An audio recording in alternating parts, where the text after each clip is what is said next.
It takes hundreds of controllers to orchestrate a space shuttle launch. Their office on launch day is one of the most unique workplaces in the world, a firing room at NASA's Kennedy Space Center in Florida. The firing room serves as the nerve center on launch day. KC Safety Mission Assurance. KC Safety Mission Assurance, we go, Mike. Thank you, Mark. Behind consoles, wearing headsets and checking off countdown milestones in thick binders, launch specialists monitor the space shuttle as it stands at the launch pad 3 miles away. From the firing room, they also send commands to the spacecraft, talk to the astronauts, and communicate with dozens of other teams, from rescuers near the launch pad to mission controllers in Houston. A successful countdown and launch requires the team to complete more than 1,600 steps in order. The checklist is contained in part of the 8-volume set of shuttle launch documentation. Covering almost 8,000 pages, the books also contain contingency plans for handling launch scrubs or emergencies. Range weather. Weather is green on all constraints. Winds are from 335 degrees, 18 to 25. Okay, thank you, Kathy.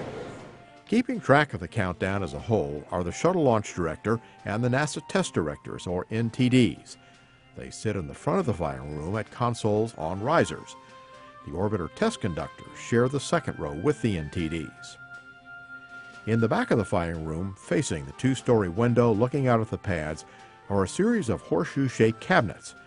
System specialists sit there. They have a deep knowledge of the inner workings of the space shuttle. When a problem crops up, they are the ones who would bring it to the attention of the people in the front of the room.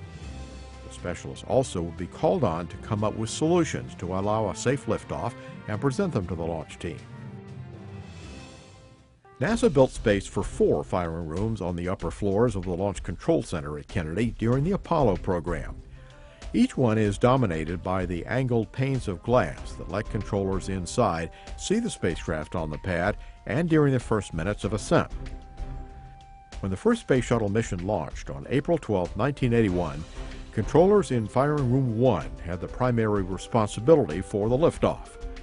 The firing room recently was renamed the Young Crippen Firing Room for that first crew. Firing Rooms 2 and 3 also were equipped and staffed. Shuttle launches require 2 active firing rooms, one as the primary and one with senior engineering and management personnel teams. A third firing room is capable of stepping in. Firing Room 4, which had been a conference room during much of the shuttle program, was remodeled and opened in 2005 to give the launch team more room and modern computers. The computers are used to constantly monitor the shuttle's myriad of systems. Simply put, they can pick up minute changes in a system's status before a human could detect it. Late in the launch countdown, the computers run the countdown completely through a set of software called the Ground Launch Sequencer. We're ready to go. Thank you very much, Scorch. Appreciate that. NTD, with that, you are clear to launch Atlantis. Copy, clear to launch. The launch control team can intervene to hold a countdown if they see something they don't like, but otherwise, it's the software that retracts the orbiter access arm, the gaseous oxygen vent hood, and commands the space shuttle's 3 main engines to ignite.